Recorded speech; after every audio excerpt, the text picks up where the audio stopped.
Howdy, I'm Andy Price. I'm the Scout Executive for Grand Canyon Council. Thanks for taking a look at this video and this website. You found us, and welcome. Grand Canyon Council is a product of mergers. The original Scout Council that was based in Phoenix was called the Theodore Roosevelt Council, established in 1921. Around that time and before that, there were a variety of other councils. One was called the Mesa Council, and others that didn't last very long. But going back in the years, over the years, we've merged with other areas. In fact, the Copper Council was based in Safford, and I think in the 60s, we took that group of Scouters and that community into Grand Canyon Council. The Yuma area was brought in the 80s, and we were still Theodore Roosevelt Council at that time. And then in 1993, we merged with the Grand Canyon Council that was based in Flagstaff, and we took that name because Grand Canyon Council is just the perfect name for a Scout Council here in Arizona.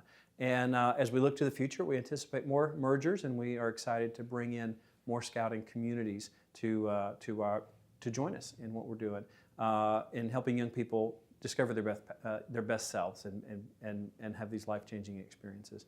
That is what Scouting offers to young people. And so I want to mention, you may think to yourself, well, Grand Canyon Council, I thought I saw something that said Scouting AZ. What is this? And several years ago, we were working on some branding, some marketing work that we're doing to really think through, are we best telling our story to today's families so that they can choose to join Scouting? And we realized that the word council doesn't mean a lot to people not in Scouting. It might mean a variety of other things. And we said, you know what, is there another way that we can portray Scouting in the community so that people will have a better sense of what we're talking about? And so now you'll find that our marketing material, the things we send out to invite families and kids to join Scouting, is branded with Scouting Arizona. And the thought there is pretty much everybody has a general sense of what a Scout is, and they certainly know that they live in Arizona. And so if I get something that says Scouting Arizona on it, I have a pretty good idea probably what that's all about, as opposed to something that says Grand Canyon Council. So it's not a legal name change. It's not anything like that.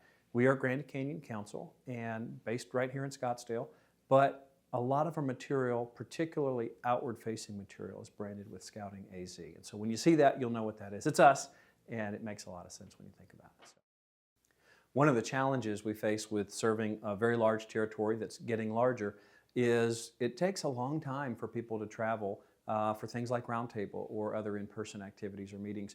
And so one of the things we started doing several years ago, in fact before COVID, was we moved almost all of our activities, all of our things like Roundtable, other leader meetings, committee meetings, to online meetings or maybe hybrid, but mostly on Zoom or Teams. And what we found was a big increase in attendance. And so that's worked very well for us. And so we have stuck with that.